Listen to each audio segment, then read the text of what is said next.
السلام عليكم ورحمة الله وبركاته. الحمد لله رب العالمين وصلى الله على نبينا محمد وعلى آله وصحبه أجمعين. نحمده ونصلي على رسوله الكريم أما بعد. அல்லாஹ் நம்முடைய இந்த சந்திப்பை அவனுடைய முகத்திற்காக அவருடைய திருப்தியை நாடியதாக இதனுடைய கூலியை இந்த உலகத்திலும் மறுமையிலும் மிகப்பெரிய அளவில் பெற்றுத்தரக்கூடியதாக நாம் இங்கு கற்றுக்கொள்ளக்கூடிய விஷயங்களை எல்லாம் நம்முடைய வாழ்க்கையிலே அமல் செய்யக்கூடிய நிலையில் ஏற்றுக்கொள்ளப்பட்டதாக ஆக்க வேண்டும் என்று பிரார்த்தனை செய்து கொள்கிறேன். ஆமீன். அப்துல்லா இப்னு அப்பாஸ் ரலியல்லாஹு அன்ஹு ரசூலுல்லாஹி ஸல்லல்லாஹு அலைஹி வஸல்லம் சொன்னதாக நமக்கு அறிவிக்கிறார்கள். சுனனுல் பைஹக்கில 20123வது ஹதீஸாக இந்த செய்தி பதிவாகியிருக்கு. இன்னி கத் தரக்து ஃபீக்கும் மா இன் இஅ்தஸம்தும் பிஹி ஃபலன் ததில்லு அபதா. நான் உங்களிடையே விட்டு செல்லும் ஒரு விஷயத்தை நீங்கள் பற்றி பிடித்துக் கொண்டால் ஒரு காலம் வழிகட்டு போக மாட்டீர்கள். கிதாபுல்லாஹி வ சுன்னத்து நபிஹி, அல்லாஹ்வின் வேதமும் அவருடைய நபியின் வழிமுறையும் தான் அவை. நம்முடைய வாழ்க்கையில நம்முடைய மார்க்கம் அதனுடைய அடிப்படையில் இருக்கக்கூடிய ஆதாரங்கள் இந்த ரெண்டு தான். முதலாவது அல்லாஹ்வுடைய வேதம், கிதாபுல்லாஹ். அல்லாஹ் தஆலா 7 வானங்களுக்கு மேல அவருடைய அர்ஷுக்கு மேல உயர்ந்து தனித்து இருக்கிறான்.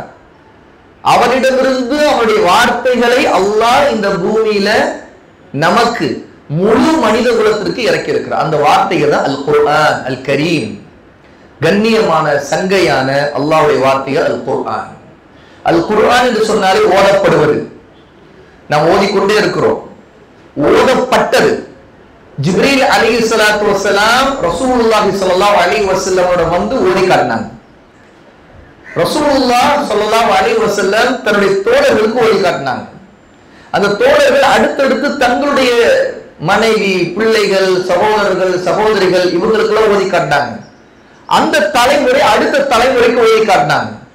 அடுத்து இப்படி ஓதி காட்டப்பட்டதெல்லாம் தொகுக்கப்பட்டு ரசூலுல்லாஹ்வுடைய மரணத்துக்கு பிறகு அபூ பக்ர் ரலியல்லாஹு அன்ஹு கலீஃபாவாக ஆன நேரத்துல யமாமாங்கிற ஒரு இடத்துல நடந்த போர்ல ஏறத்தாழ 70க்கும் அதிகமான ஹாஃபிஸ்கள், குர்ஆனை மனப்பாடம் செய்திருந்த காரிகள், குர்ஆனை மிகச்சிறந்த முறையில் அழகான முறையில் ஓதக்கூடியவர்கள், அவர்கள் ஷஹீதான போது உமர் ரலியல்லாஹு அன்ஹு அபூ பக்கர் ரலியல்லாஹு அன்ஹுவிடம் வந்து இந்த கவலையை எடுத்து சொன்னாங்க.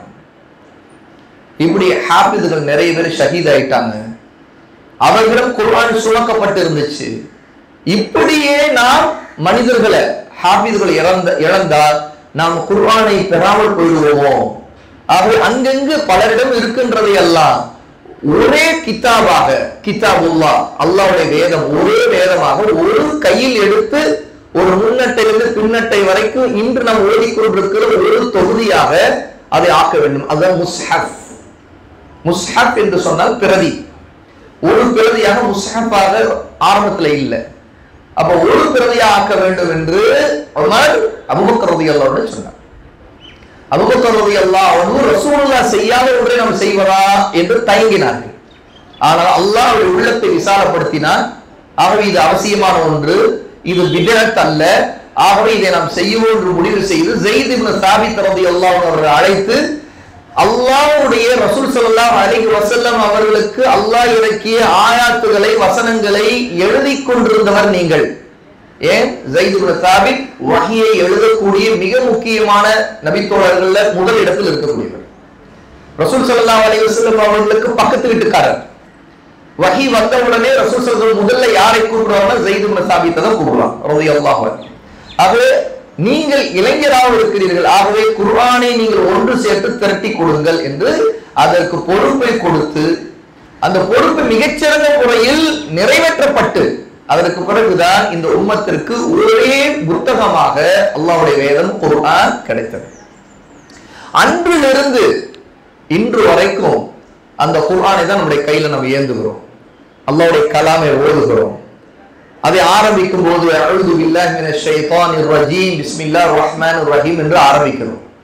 சூரா அல்-ஃபாத்திஹா அதுதான் துவக்கம், ஆரம்பம், அதுதான் முகம், அதிலிருந்து தொடங்குகிறோம். உம்முல் குர்ஆன் அதுதான் குர்ஆனுடைய தாய், அதுதான் சூரத்து ஷிஃபா அதுதான் நிவாரணத்தை அளிக்கக்கூடிய சூரா, மருந்து சூரா. அந்த சூறாவிலிருந்து மனித குலம் அனைத்திற்கும் பாதுகாப்பை கற்றுக் கொடுக்கக்கூடிய சூரா சூரத்துல் நாஸ். மனிதர்கள் என்கிற சூரா நாஸ் வரைக்கும் உள்ள 114 சூறாக்களுடைய தொகுப்பு அபூபக்கர் ரலியல்லாஹு அன்ஹு காலத்துல ஒரே பிரதியாக துவக்கப்பட்டது. ரசூல் ஸல்லல்லாஹு அலைஹி வஸல்லம் நான் இப்போது படித்த ஹதீஸ் ரசூலுல்லாஹ் இருக்கும் பொழுது உங்களிடம் விட்டு செல்கிறேன் என்று சொல்லும் முதல் கிதாபுல்லாஹ் அல்லாஹ்வுடைய வேதம் என்று சொன்னார். அந்த விட்டு சென்றது ரசூலுல்லாஹ் சஹாபாக்கள். சஹாபா ரசூலிடமிருந்து நேரடியாக குர்ஆனை கற்றுக்கொண்டாங்க.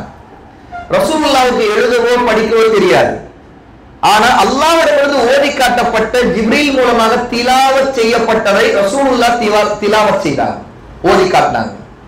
ஏன்னா ரசூலுல்லாஹ்வுடைய பணியில முதல் பணி அதுதான்.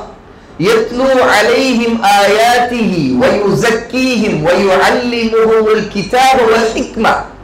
இந்த ஆயத்தை கவனமா கேளுங்க. அல்லாஹ் தஆலா நபியை வர்ணிக்கும் போது நம்முடைய நபி ஸல்லல்லாஹு அலைஹி வஸல்லம் எப்படிப்பட்டவர் என்று சொல்லும் பொழுது முதல் பண்பாக, அவருடைய முதல் அடையாளமாக, அவருடைய முதல் செயலாக என்ன சொல்லுகிறார் தெரியுமா? யத்லு அலைஹிம் ஆயாத்திஹி. அல்லாஹ்வுடைய ஆயாத்துகள், அவருடைய வார்த்தைகளை, வசனங்களை அவர் ஓதி காட்டுவார். முதல் ஓதுவதுதான் அத்திலாவ. வ யுஸக்கீஹிம், பிறகு பரிசுத்தப்படுத்துவார் அவர்களை. யார்? நபி தோழர்கள். நபி தோழர்கள் மிக அசுத்தமான ஒரு வாழ்க்கையில வாழ்ந்தாங்க. அதுதான் ஜாஹிலியா காலம் என்று சொல்றோம். ஒரு ஜாஹிலியா காலம்னா என்ன, எப்படி இருக்கும் அப்படின்னு தெரிஞ்சுக்கணுமா? சஹாபா அவங்க முஸ்லீம் ஆகுவதற்கு முன்பு எப்படி எல்லாம் இருந்தாங்க, அவங்கள்ட்ட என்னென்ன பிரச்சனைகள் இருந்தது, எத்தனை வடிவங்கள்ல ஷிர்க் இருந்தது, எத்தனை வடிவங்கள்ல குஃபுர் இருந்தது, எவ்வளவு அவருடைய அஹ்லாக்கல் பிரச்சனைகள் இருந்தது, எவ்வளவு அவருடைய தனிப்பட்ட வாழ்க்கையில பிரச்சனை, அவருடைய திருமணம் எந்த அளவுக்கு மோசமா இருந்தது. ஜினா திருமணத்தின் ஒரு வடிவமாக இருந்தது. ஜினா என்பது விபச்சாரம் திருமணத்தில் ஒரு வடிவம். திருமணத்தை பல முறைகள் அவங்க செய்வாங்க. அதுல ஒண்ணு, ஒரு பெண் தனக்கு ஒரு துணையை தேர்ந்தெடுக்க முடிவு செய்து விட்டால் அவளுடைய வீட்டிற்கு மேலே ஒரு கொடியை தொங்க விடுவாங்க.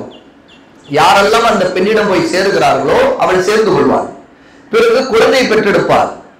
பிறகு குழந்தை பெற்றெடுத்தவள் குழந்தையை பார்ப்பாள். பெற்றெடுத்த செய்தியை யார் யாரோடெல்லாம் அந்த பெண் இதற்கு முன்பு சேர்ந்தாலும் அவர்கள் எல்லாருக்கும் தகவல் கொடுத்து அழைப்பார். எல்லாரும் வரிசை நிறுத்தி வச்சுட்டு அந்த குழந்தையையும் அந்த நின்று கொண்டிருக்கிற ஆண்களையும் பார்ப்பார். யாருடைய சாயல் அந்த குழந்தைக்கு ஒத்ததாக இருக்குதோ அவர்தான் இந்த குழந்தைக்கு தந்தை, இனி அவர்தான் என்னுடைய கணவர் என்று சொல்வார். இவ்வளவு மோசமான ஒரு திருமண வடிவம். விபச்சாரம் செய்துவிட்டு அது அடிப்படையில கன்ஃபர்மேஷன், குழந்தைக்கு தந்தை முடிவு செய்து அப்புறம் தான் கணவனை முடிவு செய்வது. சுப்ஹானல்லாஹ், இவ்வளவு மோசமான ஜாஹிலியா. அப்ப எவ்வளவு அசுத்தமாக அவர் இருந்திருப்பார்கள். அப்ப அல்லாஹ் தஆலா நபிக்கு சொல்ல யத்லு அலைஹிம் ஆயாத்திஹி வ யுஸக்கீஹிம், அவர்களை அவர் பரிசுத்தப்படுத்துவார். குர்ஆனை கொண்டுதான் பரிசுத்தப்படுத்துவார். இன்று நினைச்சு பாருங்க, நம்முடைய வாழ்க்கையில எவ்வளவு விதமான அசுத்தங்கள் இருக்கு. நம்முடைய அக்கீதா, நம்முடைய கொள்கையில் இருக்கிற அசுத்தம், நம்முடைய குணநலன்கள் இருக்கிற அசுத்தம், நம்முடைய வீட்டுல இருக்கிற அசுத்தங்கள். வீட்டுல வீட்டுடைய இடத்துல, சுவத்துல அல்லது தரையில இருக்கிற அசுத்தம் இல்லை. எல்லா பெண்களும் சுத்தமா இருக்கணும் வீடுன்னு தான் நினைப்பாங்க. உடனே சுவத்துல ஒரு பிரச்சனை உடனே சுத்தம் பண்ணிடுவாங்க. தரையில ஒரு பிரச்சனை உடனே மோப் கிளீன் பண்ணிடுவாங்க. ஆனா வீட்டுக்குள்ள இருக்கிற அசுத்தம் நம்முடைய பிள்ளைகள் மூலமாக அல்லது நம்மிடம் இருக்கக்கூடிய குணநலங்கள் மூலமாக, ஒழுக்கம் இல்லாதது மூலமாக, அல்லது நம்முடைய பேச்சில் இருக்கிற அசுத்தம், நம்மிடம் இருக்கிற பொய், புறம் பேசுதல், மற்றவருடைய குறைகளை பேசுதல், அல்லது நம்முடைய காதில் இருக்கிற அசுத்தம். காதில் இருக்கிற காதில் ஏதோ அசுத்தம் இருக்குது, அதை பட்ஸ் போட்டு சுத்தம் பண்றதா? அது இல்ல. காதில் இருக்கிற அசுத்தம் ஒட்டு கேட்பது. ஒருத்தர் புறம் பேசினா அதை இனிக்க காது கொடுத்து கேட்பது, அல்லது அதுலதான் ஹராமான விஷயங்களை கேட்பது, பாட்டு கேட்பது, சினிமாவை பார்ப்பது, கண்ணில் இருக்கிற அசுத்தம். இப்படி மொத்தமாக உள்ளத்தில் இருக்கிற அசுத்தத்தை எல்லாம் அதற்கு தேவையான உயிர் எப்படி தரப்படுதுன்னு கேட்டா வெளியில் இருக்கிற எல்லா அசுத்தங்களும் அதற்கு தீனியாக கொடுக்கப்படும். இப்படித்தான் நம்முடைய வாழ்க்கை அசுத்தங்கள் நம்முடைய உடல் உறுப்புகள்ல வெளிப்பட்டுக்கிட்டே இருக்கு. நமக்கெல்லாம் அசுத்தம் நஜீஸ் என்று சொல்ற உடம்புல இருந்து வெளியேறுவதை மட்டும்தான் அசுத்தம் நினைக்கிறோம். உடம்பிலிருந்து சிறுநீர் வெளியேறு, ஆமா அது ஒரு நஜீஸ். அதே மாதிரி மலம் வெளியேறு, ஆமா அது ஒரு நஜீஸ். ஆனா வெளியே இருந்து நிறைய நஜீஸ்கள் எல்லாம் உள்ளே போய்கிட்டே இருக்குது. அது கண்கள் வழியா போகுது, காதுகள் வழியா போகுது, நாவின் வழியா வெளிப்படுது. அப்ப உள்ளம் எவ்வளவு அசுத்தமாக இருக்கும். அப்ப இந்த மாதிரி அன்றைய ஜாகிலிய பண்புகள் எல்லாம் இன்று நம்மிடம் இருந்தாலும் அதையெல்லாம் எப்படி சுத்தப்படுத்துவது? ரசூலுல்லாஹ் எப்படி தோழர்கள் சுத்தப்படுத்தினார்களோ அதுபோல நம்மை நாமே சுத்தப்படுத்தினோம். அதற்குள்ள முதல் வழி ரசூலுல்லாஹ்வுக்கு அல்லாஹ் சொன்னது யத்லு அலைஹிம் ஆயாத்திஹி, நீங்கள் குர்ஆனை ஓதுவீர்களாக. குர்ஆனை ஓதுவதுதான் பரிசுத்தப்படுத்துவதற்கான வேலை தொடங்குது. ரசூலுல்லாஹ்வுக்கு வஹி எப்படி வந்தது? குர்ஆனை ஓதி காட்டுவது மூலமாக வந்தது. ஜிப்ரீல் அலைஹிஸ்ஸலாத்து வஸ்ஸலாமுடைய வருகை எப்படி ஆரம்பிக்குது? குர்ஆனை ஓதி காட்டுவதற்காக உள்ள வருகையாக ஆரம்பிக்குது. அப்போ நம்முடைய வாழ்க்கையில குர்ஆனுக்குள்ள தொடர்புங்கிறது அது நம்மை சுத்தப்படுத்தணும். நம்முடைய வாழ்க்கையில அல்லாஹ்வுடைய வார்த்தைகளுக்கும் நமக்குள்ள தொடர்புங்கிறது அது நம்முடைய காதுக்கு, நம்முடைய நாவிற்கு, நம்முடைய உள்ளத்திற்கு எல்லாத்திற்கும் அது அர்த்தத்தை கொடுக்கணும். அப்படின்னா என்ன? அல்லாஹ் இதைத்தான் சொல்றானா, அதை விளங்கிட்டோமா, அதை அமல் செய்யும். நம்முடைய வாழ்க்கையில் வாங்கணும், நம்முடைய பிள்ளைங்களுடைய வாழ்க்கையில் வாங்கணும். அதற்காக கவலைப்படணும். முதல்ல அதற்கு கவலை வரணும். நான் என்னை மாத்திக்கணும். நான் ஒரு குர்ஆன் ஆயத்தை ஓதினேன், என் ரப்பு என்னிடம் பேசி இருக்கிறான். என் ரப்பு 7 வானங்களுக்கு மேல, அர்ஷுக்கு மேல அவன் எனக்கு இறக்கி இருக்கிறான். அப்படின்னா இந்த வார்த்தை என்னை நோக்கி சொல்லி இருக்கிறான். ஏன்னா அவன் தான் என்னை படைச்சான். அவனை தவிர யாருமே இல்லை. எனக்கு கூட வேறு யாரும் வரப்போறது இல்லை. என் பெத்தெடுத்த அம்மா வரப்போறது இல்லை, பாப்பா வரப்போறது இல்லை, பிள்ளைங்க யார் வரப்போறது இல்லை, புருஷன், அண்ணன், தம்பி, எவ்வளவு நெருங்கிய தோழி யாரும் வரமாட்டாங்க. யாரும் வரமாட்டாங்க. குர்ஆன் வரும், குர்ஆன் வரும். எந்த அளவுக்கு ரசூலுல்லாஹி ஸல்லல்லாஹு அலைஹி வஸல்லம் குர்ஆனுடைய அந்த மகத்துவத்தை நமக்கு உணர்த்துவதற்காக தான் சொன்னாங்க. கேளுங்க, இந்த ஹதீஸ் சஹீஹ் முஸ்லிம்ல 804வது ஹதீஸாக இடம்பெறுது. அபூ உமாமா பாஹிலி ரலியல்லாஹு அன்ஹு இந்த ஹதீஸ் அறிவிக்கிறாங்க. எப்படி குர்ஆன் நம்மோடு வரும் தெரியுமா? அது வெறுமனே நம்மோடு வெறும் நம்ம ஓதினோம் அப்படி மட்டும் வர்றதில்லை. எந்த அளவுக்கு அது துணையாக வரும் என்பதை ரசூல் ஸல்லல்லாஹு அலைஹி வஸல்லம் சொல்றாங்க. இக்ரஉல் குர்ஆன ஃபஇன்னஹு யஅதி யௌமல் கியாமத்தி ஷஃபீஅன் லிஅஸ்ஹாபி. குர்ஆனை நீங்கள் ஓதுங்கள், மறுமை நாளில் அது அந்த குர்ஆனின்படி செயல்பட்டவர்களுக்காக அது பரிந்துரை செய்யக்கூடியதாக இருக்கும். அப்படின்னா ஷஃபாஅத் குர்ஆன் செய்யும். இன்னைக்கு மக்கள் தர்காக்களுக்கு போறாங்க, எங்கெங்கயோ தேடி போறாங்க. ஆனா அங்க இருக்கிறவங்க ஷஃபாஅத் செய்வாங்க நம்பிக்கொண்டு போறாங்க. போகாவிட்டால் அவங்க இருக்கிற இடத்திலிருந்து யா காதர்வடியே, நாகுலாண்டவரே அழைக்கிறாங்க. நஅூது பில்லாஹி மின் ஸாலிக். அல்லாஹ் நம்ம எல்லாரையும் அதை விட்டு பாதுகாக்கணும். அல்லாஹ்விடம் பிரார்த்தனை செய்யறதும், அவனிடம் உதவி கேட்கிறதும், அவனிடம் முறையிடுறதும், அவன் பக்கம் தஞ்சம் அடைகிறது தௌஹீத். அதற்காக அல்லாஹ் படைச்சிருக்கான். நம்முடைய ரூஹ் அவனிடம் திரும்புகிறது, அவன் தான் கட்டுப்படுத்துகிறான். யார் படைத்தது இந்த ரூஹ்? அவன் தான் படைத்தான். யார் கண்களை படைத்தது? யார் கை, கால், மூகம் எல்லாத்தையும் யார் படைத்தது? இந்த மயிர், ஒரு மயிர், அந்த மயிரை யார் படைத்தது? ரப்புல் ஆலமீன். எல்லா உலகங்களையும் படைத்தது இந்த மயிரை படைத்திருக்கிறான். அப்போ அவனுடைய உறவுங்கிறது அவன் நம்மை படைத்தவன்கிற உறவு. அப்படி என்றால் அந்த படைத்தவனின் பக்கம் திருப்பி ஆகணும். எப்படின்னா அவனிடம் முதல்ல கேட்கணும். ரசூல் ஸல்லல்லாஹு அலைஹி வஸல்லம் ஹதீஸ் நம்ம கேள்விப்பட்டிருப்போம் அடிக்கடி. செருப்பு வாரந்தது போனால் கூட அல்லாஹ்விடம் கேளுங்கள். நஅூது பில்லாஹ். இன்னைக்கு மக்கள் எப்படி எல்லாம் தங்களுடைய தேவைகளை அல்லாஹ் அல்லாத யார் யாரிடமோ கேட்டுக்கொண்டிருக்கிறாங்க. அப்ப அல்லாஹ்விடம் திரும்புவதுங்கிறதுக்கு ரசூல் ஸல்லல்லாஹு அலைஹி வஸல்லம் செருப்பு வாரா இருந்தாலும் சரி சொன்னா ரொம்ப அற்பமாக நினைக்கக்கூடிய ஒன்றுதான மனிதன். மனிதன் ரொம்ப அற்பமா நினைக்கிறது செருப்பு. அந்த செருப்புலயே ரொம்ப அற்பமானது வாரு. ஒரு மனிதனுக்கு அது அறிந்து போனால் கூட அல்லாஹ்விடம் திரும்ப சொல்லி ரசூல் ஸல்லல்லாஹு அலைஹி வஸல்லம் வலியுறுத்துறாங்கன்னா, ஒரு மனிதன் இந்த உலகத்துல எல்லா விஷயங்களுக்கும் அல்லாஹ்விடம் திரும்புவதற்கு வேற என்ன ஆதாரம் வேண்டும்? அந்த அளவுக்கு அல்லாஹ்வுடைய நபி ஸல்லல்லாஹு அலைஹி வஸல்லம் அல்லாஹ்விடம் கையேந்துவதையும் சிறப்பித்து சொன்னாங்க. தன்னுடைய அடியான் கையேந்துவதை வெறுங்கையாக திருப்புவதற்கு அல்லாஹ் வெட்கப்படுகிறான். அந்த அல்லாஹ் சுப்ஹானஹு வ தஆலா ஷஃபாஅத்துக்கு நமக்கு இறக்கி இருக்கு அவருடைய வார்த்தையிலே. அதை இப்படி புரிஞ்சு பாருங்க, யோசிச்சு பாருங்க சகோதரிகளே. யார் யாருக்கு ஷஃபாஅத் கேட்டு ஷிர்க் பண்றாங்க. கையிலே குர்ஆன் இருக்கு, அதை ஓதுவது ஷஃபாத். அது ஓதுவது ஷஃபாத். அது எப்படிப்பட்ட ஷஃபாத் செய்யும்? தன்னுடைய தோழர் சாஹிபுக்காக ஷஃபாத் செய்யும் ரசூல் சொல்லி அஸ்ஹாபி அப்படின்னா என்ன அர்த்தம்? தோழமை கொண்டிருக்கணும்.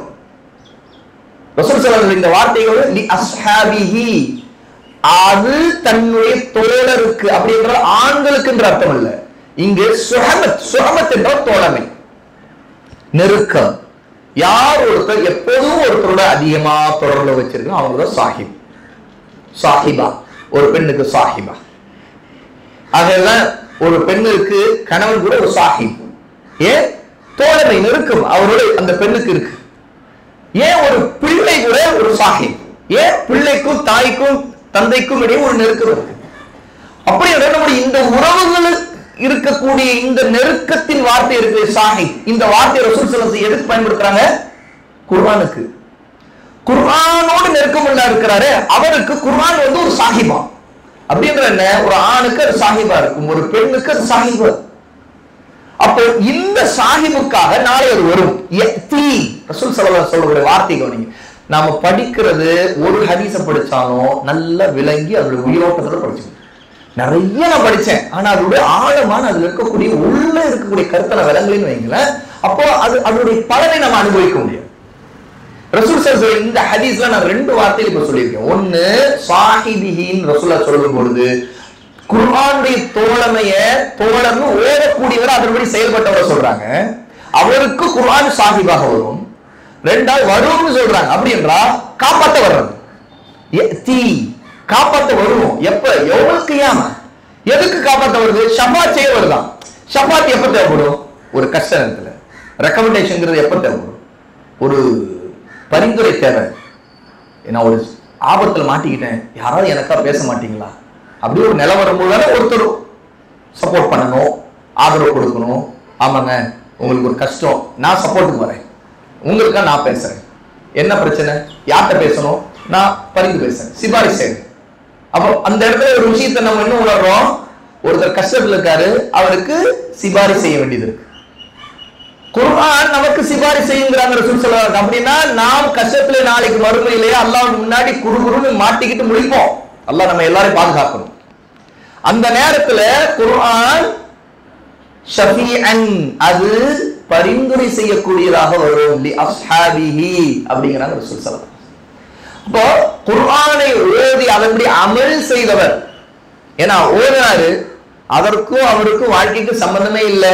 ஒரு பெண் ஓதுகிறார், அதெல்லாம் நல்லா ஓதுவாங்க, ஆனா அவருடைய வாழ்க்கை ஓதி முடிச்சுட்டு மொபைல்ல எடுத்து கண்டது கடிது ரீல்ஸ் ஷார்ட்ஸ் என்னென்னமோ பார்த்துக்கிட்டு இருப்பாங்க.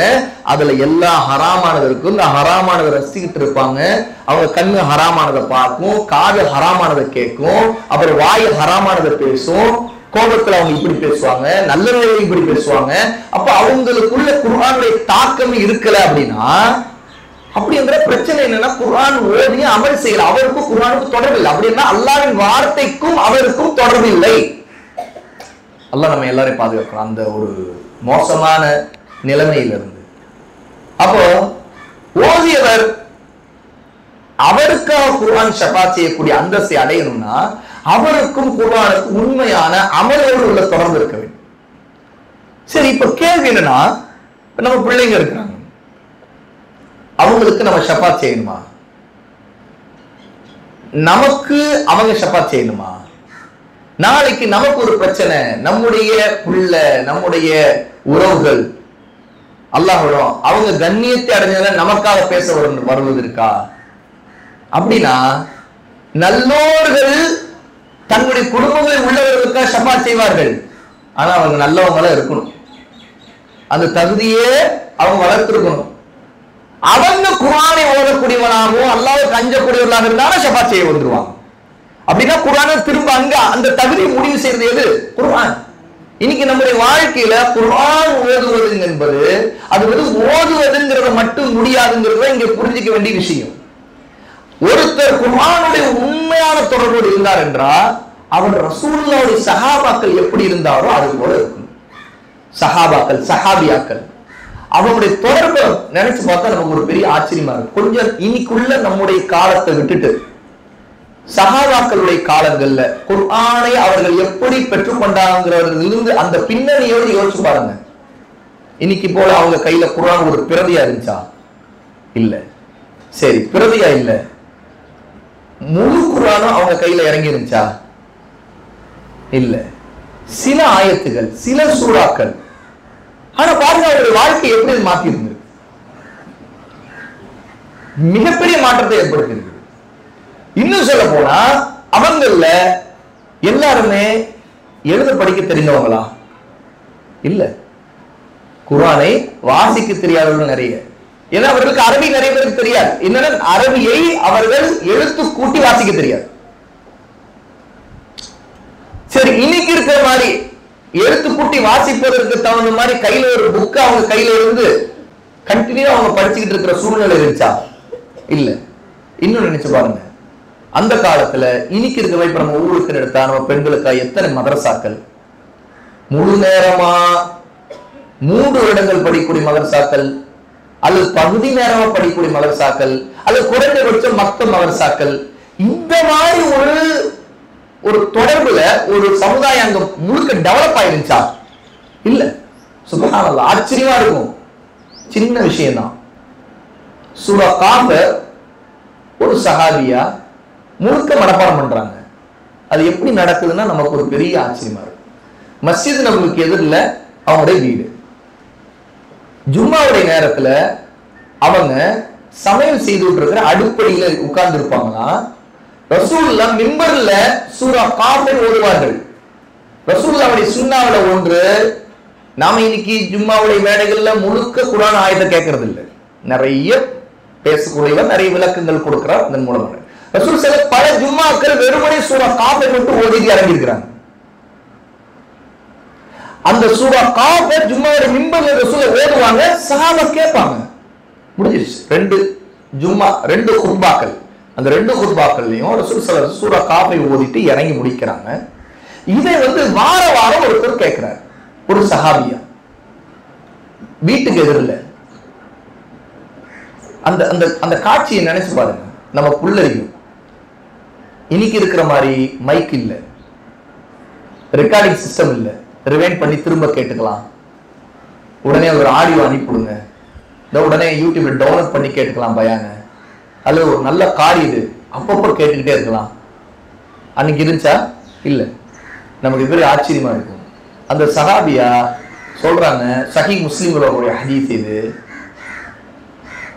நான் ரசூல் ஸல்லல்லாஹு அலைஹி வஸல்லம் மிம்பர்ல இருந்து ஓதிய அவங்களுடைய நாவிலிருந்து தான் சூரா காஃபை மனப்பாடம் செய்தேங்கிறாங்க. அப்படின்னா மிம்பர்ல ரசூல் ஸல்லல்லாஹு வார வாரம் ஓதியத ஒரு வாரம் கேட்டு அடுத்த வாரம் மறந்துருக்கலாம்ல. திரும்ப திரும்ப திரும்ப மனப்பாடம் பண்ணிட்டாங்க சூரா காஃபை. சுப்ஹானல்லாஹ். இதுதான் சஹாபியாக்களுடைய வாழ்க்கை. ஏன்னா அந்த ஈமானுடைய உயிரோட்டம் இந்த உலகத்துடைய எந்த டிஸ்டர்பன்ஸுக்கும் நடுவில் கொண்டு வைக்கல. இன்னைக்கு நம்மள எவ்வளவு டைவர்ஷன், சுப்ஹானல்லாஹ், எவ்வளவு ஃபித்னாக்கள். நம்ம ரப்போட நம்மை படைத்தோட உள்ள உறவை கொலைக்கிறதுக்குன்னு வரக்கூடிய பிரச்சனைகள் இன்னைக்கு எவ்வளவு வருது. பிரச்சனைகளா வீட்டு பிரச்சனை இல்லை, இன்னைக்கு வெளியில இருக்கிற ஃபித்னாக்கள் எவ்வளவுக்கு எவ்வளவு அல்லாஹ்வுடைய நெருக்கத்தை விட்டு நம்ம தூரமாக்கி கொண்டே போகுது பாருங்க. சஹாபியாக்கள் மனிதர்கள் தானே, அத்தனையில இருந்து விலகிட்டாங்க. ரசூலுல்லாஹ் ஒன்னு சொன்னாங்க, உடனே அமல் செய்வாங்க, அவ்வளவுதான். சில ஆயத்துகள் அப்துல்லாஹ் இப்னு உமர், அப்துல்லாஹ் இப்னு அப்பாஸ், அப்துல்லாஹ் இப்னு மஸ்ஊத் சொல்றாங்க, பலரும் சொல்றாங்க, நாங்க ரசூலுல்லாஹ்விடம் 10 ஆயத்துகளை கற்றுக்கொள்வோம், அதை ஓதுவதையும் அதை புரிந்து கொள்வதையும் அதை அமல் செய்வதையும் கற்றுக்கொள்வோம். பிறகு நாங்கள் போவோம், அமல் செய்வோம், பிறகு திரும்ப வருவோம், ரசூலுல்லாஹ் இன்னும் 10 ஆயத்துகளை கற்றுக்கொள்வோம். இது ஹதீஸ்கள் இருந்து பார்க்கணும்னா ரொம்ப அற்புதமான சஹாபாக்கள் சொன்ன ஒரு ஹதீஸ் உங்களுக்கு ஞாபகம் இருக்கணும். தொழுகையில அத்தஹியாத்து ஓதுறோம், ஸலவாத் ஓதுறோம், அதுக்கு பிறகு சலாமுக்கு முன்னாடி துஆ, அல்லாஹும்ம இன்னி அஊது பிக மின் அஸாபில் கப்ர் வ அஊது பிக மின் ஃபித்னத்தில் மஸீஹுத் தஜ்ஜால் ஓதுறோமா இல்லையா? பாதுகாப்புக்காக கேட்கின்ற விஷயங்கள், கபருடைய அதாவை விட்டு, தஜ்ஜாலுடைய ஃபித்னாவை விட்டு, இந்த உலகத்தில் சோதனைகளை விட்டு, உயிர் போகும்போது உள்ள மறுமையின் சோதனைகளை விட்டு பாதுகாப்பு கேட்கிற 4 விஷயங்களுக்கு பாதுகாப்பு கேட்கிற ரசூல் ஸல்லல்லாஹு அலைஹி வஸல்லம் கற்றுக் கொடுக்கிறாங்க. இந்த துஆவை கற்றுக் கொடுத்ததை பற்றி சஹாபா எப்படி சொல்றாங்கன்னா, குர்ஆனுடைய ஆயத்துக்களை ரசூலுல்லாஹ் எங்களுக்கு எப்படி கற்றுக் கொடுத்தார்களோ அது போலவே இந்த துஆவை கற்றுக் கொடுத்தார்கள். இதுல இருந்து என்ன தெரியுது? நம்பர் 1, ரசூல் ஸல்லல்லாஹு அலைஹி வஸல்லம் குர்ஆனுடைய சூறாக்களை ஆயத்துகளையும் சஹாபாவுக்கு கற்றுக் கொடுத்திருக்கிறாங்க. ரசூலுல்லாஹ் ஓதுவாங்க, அவங்க ஓதுவாங்க, திருத்துவாங்க ரசூலுல்லாஹ், திரும்ப ரசூலுல்லாஹ் ஓதுவாங்க. ஏன்னா இன்னைக்கு இருக்கிற மாதிரி புத்தகம்லாம் இல்ல. ரசூலுல்லாஹ் புத்தகத்தை வச்சு ஓதி காட்ட முடியாது. எழுத்து கூட்டி இப்படி இப்படி ரசூலுல்லாஹ் அப்படி கற்றுக் கொடுக்கல. ரசூலுல்லாஹ் எல்லாம் கற்றுக் கொடுத்து சமிஅ, கேட்பது, சமான்னு சொல்றாங்க. கேட்பதை கொண்டு ரசூலுல்லாஹ் கற்றுக் கொடுப்பது. ஓதுவர் அதை திரும்ப ரிப்பீட் பண்ணும்போது ரசூலுல்லாஹ் திருத்தங்கள் செய்வாங்க, பிறகு திரும்ப ரசூலுல்லாஹ் ஓதுவாங்க. இப்படி கற்றுக் கொடுக்கப்பட்டது சஹாபாக்கள் எல்லாம் ரசூலுல்லாஹ் குர்ஆனை கற்றுக் கொடுத்தது. இது போலத்தான் ஒரு துஆவை ரசூலுல்லாஹ் கற்றுக் கொடுக்கறாங்க. எந்த துஆ? தொழுகையில கடைசி சலாமுக்கு முன்னாடி கேட்கின்ற துஆ, அல்லாஹும்ம இன்னி அஊது பிக்க மின் அஸாபில் கப்ர். அந்த துஆவை ரசூல் ஸல்லல்லாஹு எப்படி கற்றுக் கொடுத்தாங்களா? குர்ஆனுடைய சூராவுக்கு எவ்வளவு முக்கியத்துவம் கொடுத்து கற்றுக் கொடுப்பாங்க. அது போல ரசூலுல்லாஹ் சொல்லுவாங்க, அல்லாஹும்ம இன்னி அஊது பிக்க மின் அஸாபில் கப்ர். சஹாபி சொல்வார், ரசூலுல்லாஹ் திரும்ப கண்டினியூ பண்ணுவாங்க. சஹாபி சொல்வார், திருத்தம் தான் திருத்தத்தை கற்றுக் கொடுத்தல். ஏன்னா கற்றுக் கொடுத்தல் என்பது பிழைகளை திருத்தி கற்றுக் கொடுத்தல், அதுக்கு பிறகு கற்றுக் கொடுத்தல். அப்போ சஹாபா ரலியல்லாஹு அன்ஹும் கற்றுக்கொண்டார்கள். அதுக்கு பிறகு தஅலீம். தஅலீம் என்று சொன்னா கற்பித்தல், அதான் அது இல்முல இருந்து வருது. தஅலீம். அதைத்தான் ரசூல் ஸல்லல்லாஹு அலைஹி வஸல்லம் பற்றி அல்லாஹ் வர்ணிக்கும் போது நான் முதலில் சொன்ன ஆயத்தை இப்ப திரும்ப நினைவு கொள்வாங்க. யத்லு அலைஹிம் ஆயாத்திஹி வ யுஸக்கீஹிம் வ யுஅல்லிமுஹுமுல் கிதாப வல் ஹிக்மா. வ யுஅல்லிமுஹுமுல் கிதாப வல் ஹிக்மா என்று சொன்னா கிதாபையும் ஹிக்மத்தையும் தஅலீம் செய்வார்கள். அதான் வ யுஅல்லிமுஹும், அவர்களுக்கு தஅலீம் செய்வார்கள். தஅலீம் என்றால் கற்றுக் கொடுப்பார்கள். அப்படின்னா எதை கற்றுக் கொடுப்பார்கள்? 2. 1 அல் கிதாப், 2வது அல் ஹிக்மா. அல் கிதாப் கிதாபுல்லாஹ், அல் ஹிக்மா சுன்னத்து நபி ஸல்லல்லாஹு அலைஹி வஸல்லம். நபியின் சுன்னா, நபியின் வழிமுறை. அந்த நபியின் வழிமுறையை நாம் கற்றுக்கொள்வதுதான் ஹதீஸ் கிதாபுல சஹீஹான ஹசனான ஹதீஸ்கள் மூலமா நபியின் வழிமுறை என்ன, அவ்வளவுதான். அது இதுதான் நபி வழி, அவ்வளவு நின்றது. அதுக்கு மேல மற்ற வழிமுறை எதுவும் எங்களுக்கு தேவையில்லை. நாளைக்கு அது எதுவும் எங்களோட வரப்போவதில்லை. அதோட நாங்க போனோம், நாங்க அது எந்த பாதையில போய் எங்க எங்களுக்கு கொண்டு போய் நரகத்தில் சேர்க்கணும் அங்க கொண்டு போய் எங்களுக்கு சேர்த்துருவோம், எங்களுக்கு தெரியும். ஏன்னா அது பித்அத்தாக இருக்கும், அது பாவமாக இருக்கும், பெரிய பாவங்கள்ல உள்ளதாக இருக்கும். பித்அத் ஒரு பெரிய பாவம். அப்ப சுன்னாவுக்கு பிறகு பித்அ. அங்கிட்ட ரசூல் ஸல்லல்லாஹு அலைஹி உங்களிடம் விட்டு செல்கிறதை நான் 2 சொல்லும் போது அதை நீங்கள் பற்றி பிடிக்கும் காலம் எல்லாம் வழிகிடவே மாட்டீங்கன்னு சொல்லும் போது கிதாபுல்லாஹ் வ சுன்னத்து நபிஹி, அல்லாஹ்வின் வேதமும் அந்த அல்லாஹ்வுடைய நபியின் சுன்னா என்று ரசூல் ஸல்லல்லாஹு அலைஹி சொன்னார். இதுதான் இந்த என்னுடைய பேச்சு ஆரம்பம் நான் சொன்ன ஹதீஸ். அந்த ஹதீஸை தான் நான் இப்படியே ஒவ்வொரு படிப்படியான சில விஷயங்களோட இணைச்சு சொல்லியிருக்கிறேன். அப்படி சஹாபா ரலியல்லாஹு அன்ஹும் தஅலீம் மூலமாக வளர்க்கப்பட்டாங்க. இப்போ இங்க பெற்றோர்கள் இருப்பீங்க, பெற்றோர் அல்லாதவங்க இருப்பீங்க, அது பிரச்சனை இல்லை. நாம் எல்லாருமே தஅலீம் மூலமாக நம்முடைய இல்மை கற்றுக்கொள்ள வேண்டும். யாரா இருந்தாலும், எப்படிப்பட்டவராக இருந்தாலும். இமாம் புகாரி ரஹிமஹுல்லாஹி தஆலா அவருடைய கிதாபுல் இல்ம், அவருடைய சஹீஹுல் புகாரில நீங்க இல்முடைய புத்தகம் கிதாப் தனித்தனி பிரிவா பிரிச்சிருக்காங்க. அதுல அல் இல்ம் அப்படிங்கிற ஒரு பகுதி. அந்த பகுதியில உமர் ரலியல்லாஹு அன்ஹு அவர்களுடைய ஒரு சொல்லை இமாம் புகாரி பதிவு செய்றாங்க. என்ன சொன்னாங்க உமர் ரலியல்லாஹு அன்ஹு? உங்களுக்கு பொறுப்புகள் கொடுக்கப்படும் முன்பே அதை குறித்த இல்மை கல்வியை கற்றுக்கொள்ளுங்கள் அப்படின்னு உமர் சொன்னாங்க. யாருக்கு சொன்னாங்க? யாரெல்லாம் உமருடைய கலீஃபாவாக அவங்க இருக்கும்போது அவங்க ஆட்சியின் கீழே பொறுப்புகளை யாருக்கெல்லாம் கொடுத்தாங்களோ அவங்களுக்கெல்லாம் உமர் சொல்லுவாங்க, உங்களுக்கு பொறுப்புகள் கொடுக்கறதுக்கு முன்னாடி இல்மோட இருங்க, இல்லைன்னா பாவம் செய்துவீங்க, தப்பு பண்ணுவீங்க, பொறுப்பை சரியா நிறைவேற்ற மாட்டீங்க அப்படிங்கிற உமர் சொன்னாங்க. அப்ப எந்த பொறுப்பா இருந்தாலும் அது அடங்கும்.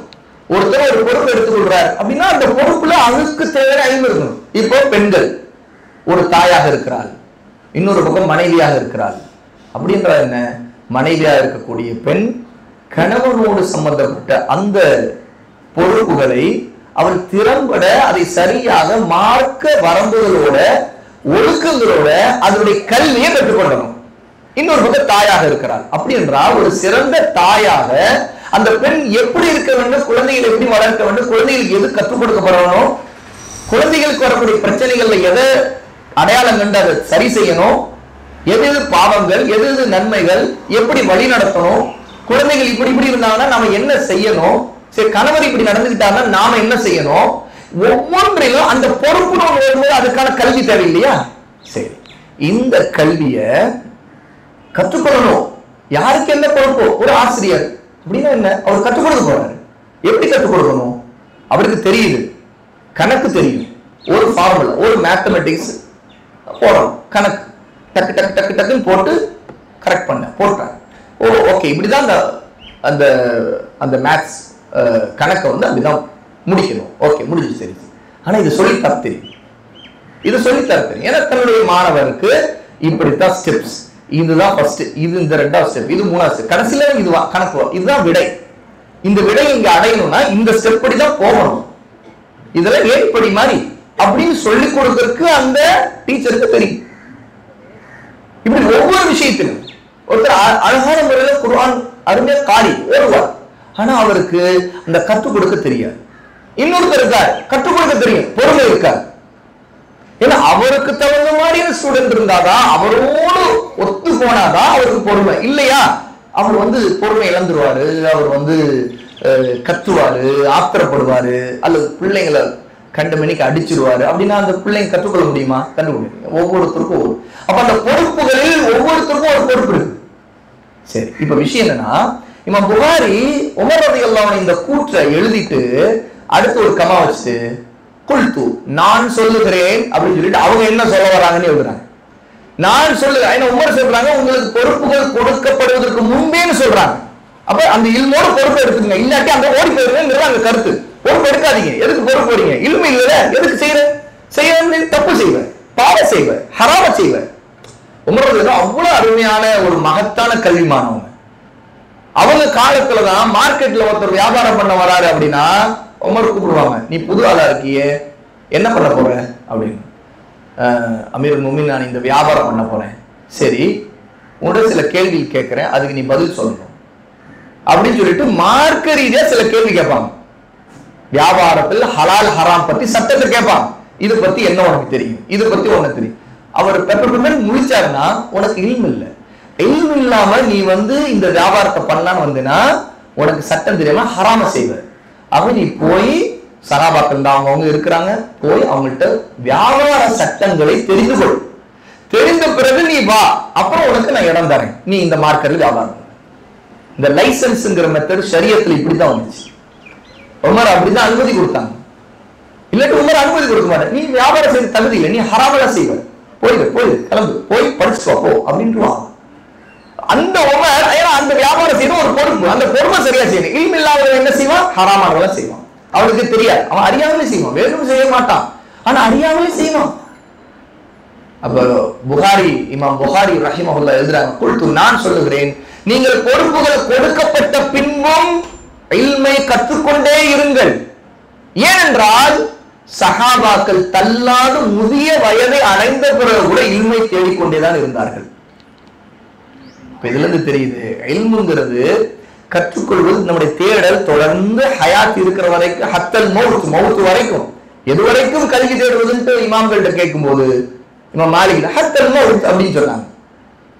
அந்த இமாம்களும் அவங்க ஹத்தல் மௌத் வரைக்கும் தேடிக்கொண்டுதான் இருந்தாங்க. அப்ப அவங்களுடைய தேடல் ரெஹ்லாவோட இருந்துச்சு. தேடல் ரெஹ்லாவோட இருக்கிறது என்ன தெரியுமா? பயணத்தோடு இருப்பது. பயணத்தும் ரெஹ்லா என்ற பயணம். அவங்க அந்த பயணம் எல்லாம் செய்து தேடாம இருந்தா இன்னைக்கு நமக்கு ஹதீஸ் கிதாப் எல்லாம் கிடைச்சிருக்காரு. சுப்ஹானல்லாஹ். ஏன்னா ஒவ்வொரு ஹதீஸுகளும் அதற்குரிய அறிவிப்பாளர்களை தேடி போய் அந்தந்த அறிவிப்பாளர்கிட்ட அந்த ஹதீஸை வாங்கி கன்ஃபார்ம் பண்ணி அவர் யாரு, எப்படிப்பட்டவர், இவர் உண்மையாளரா பொய்யரா, இவர் எப்படிப்பட்டவர், அவருடைய தொழுகை என்ன, பேருதல் என்ன, இவர் தக்குவாதாரியா இல்லையா, அவரை பத்தி அங்க இருக்கிற மத்தவங்க என்ன சொல்றாங்க, ஊர்ல அவரை பத்தி பேச்சுகள் எப்படி இருக்குது, எல்லாத்தையும் விசாரிச்சுட்டு ஒருத்தர் பயணம் செய்து சுத்திக்கிட்டே இருக்காருன்னா அந்த ஹதீஸ் துறை அந்த முஹதீஸ்கள் எவ்வளவு தேடி இருப்பாங்க. அந்த தேடல இருந்து பயனடைஞ்சிட்டு தான் நாம இன்னைக்கு ஒரு போன்ல, ஒரு சாப்ட்வேர்ல, ஒரு ஆப்ல சர்வசாதாரணமா ஹதீஸ்களை படிக்கணும். ஒரு புத்தகத்துல பிரிண்ட் பண்ணி லட்டு மாதிரி அப்படியே பக்கம் பக்கமா கொண்டு வந்து இறக்கி வைக்கிறாங்க, நம்ம எடுத்து அப்படியே திருப்பி படிக்கிறோம். சுப்ஹானல்லாஹ். அப்ப ரஹ்லாவோடு இருந்துச்சு அவனுடைய பயணம். அல்லாஹ் நம்முடைய பலவீனங்களுக்கெல்லாம் நமக்கு தீர்வாகத்தான் நமக்கு எவ்வளவு விஷயங்களை லேசாக்கி இருக்கிறான். எவ்வளவு பெரிய கருணை.